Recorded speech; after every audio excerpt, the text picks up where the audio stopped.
दामोदर घाटी की राढ़ सभ्यता, एक अनदेखा अनसुना इतिहास। जब भी भारतीय उपमहाद्वीप के प्राचीन सभ्यता की बात होती है तो जुबान पे एक ही नाम आता है, सिंधु घाटी सभ्यता। यह एक ऐसी समृद्ध और उन्नत सभ्यता थी जिसने पूरे विश्व को चकित किया। पर इतिहासकारों ने देश के पूर्वी हिस्से के छोटा नागपुर पठार क्षेत्र के आंचल में विकसित होने और इतिहास में कहीं खो सी गई एक सभ्यता के होने का जिक्र किया है, जिसे दामोदर घाटी सभ्यता या राढ़ सभ्यता कहा गया। राढ़ सभ्यता यानी जीवट लोगों की सभ्यता, जिसके हजारों साल पुराने अवशेष छोटा नागपुर पठार से प्राप्त हुए हैं और अभी भी बिखरे पड़े हैं, जिस पर देश विदेश के शोधकर्ताओं ने शोध भी किया है और वर्तमान में शोध हो भी, पर नामालूम क्यों कोई इस दामोदर घाटी राढ़ सभ्यता का जिक्र सार्वजनिक रूप से नहीं करता है। आश्चर्य की बात यह है कि आज भी छोटा नागपुर पठार क्षेत्र में सबसे बड़ी जनसंख्या वाले कुड़मी समुदाय के लोगों को राढ़ कहा जाता है।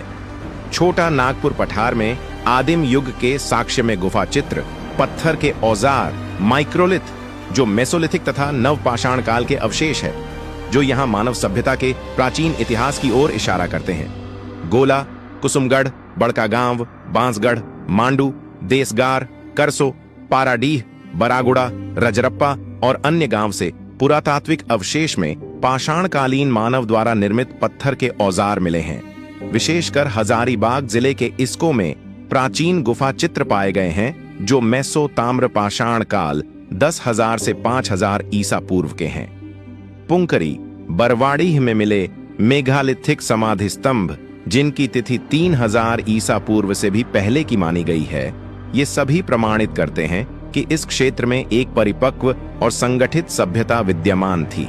सवाल उठता है कि दामोदर घाटी सभ्यता, राढ़ सभ्यता का बीज बोने वाले और सिंचने वाले कौन लोग थे। इतिहासकारों ने इस प्राचीन सभ्यता को जितना प्राचीन बताया है और जिन जनजाति समूह के साथ जोड़ा है, विश्व भर के अनुवांशिकी के वैज्ञानिक उनके भारत भूमि पर आगमन का काल आज से 3000 वर्ष पूर्व बता रहे हैं। फिर उनके आगमन के हजारों वर्ष पहले दामोदर घाटी सभ्यता या राढ़ सभ्यता के निर्माता कौन थे? यह प्रश्न न केवल ऐतिहासिक जिज्ञासा को जन्म देता है, बल्कि यह आज के इतिहासकारों और सरकारों के दृष्टिकोण पर भी सवाल उठाता है। क्यों नहीं दामोदर घाटी सभ्यता को वैसी ही मान्यता मिलती है जैसी सिंधु सभ्यता को मिली? क्या यह इसलिए कि छोटा नागपुर क्षेत्र खनिज संपदा से भरपूर है और इतिहास के अध्यायों से ज्यादा खनन और उद्योग को प्राथमिकता दी गई?